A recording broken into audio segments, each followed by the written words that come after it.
Law 27. Play on people's need to believe to create a cult-like following. Once upon a time, on a really dark night, there was a wise owl perched high up in a big oak tree. Nearby, two sneaky ground moles were trying to sneak past the owl without being noticed. But the owl had sharp eyes and saw them.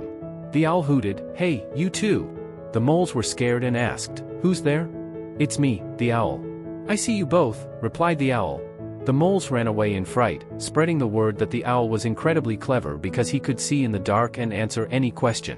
A curious secretary bird decided to check if the owl was as smart as they said. One dark night, the bird approached the owl and asked, "How many claws am I holding up?" The owl confidently replied, "Two." The bird was impressed and asked another question. The owl answered correctly again. The secretary bird shared the news, and soon, everyone believed the owl was the wisest.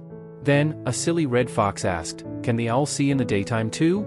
Everyone found the question amusing and laughed at the fox. They praised the owl and made him their leader. But when they followed the owl in the bright daylight, they realized he couldn't see well. Still, they blindly followed him.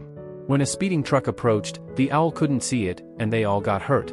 The moral of the story is, don't always believe what you hear, and don't blindly follow others. Sometimes, things are not as they seem. Our tendency to doubt, the distance that allows us to reason, is broken down when we join a group. The warmth and infectiousness of the group overwhelms the skeptical individual. People have an overwhelming desire to believe in something. Become the focal point of such desire by offering them a cause, a new faith to follow. Keep your words vague but full of promise, emphasize enthusiasm over rationality and clear thinking. Give your new disciples rituals to perform, ask them to make sacrifices on your behalf.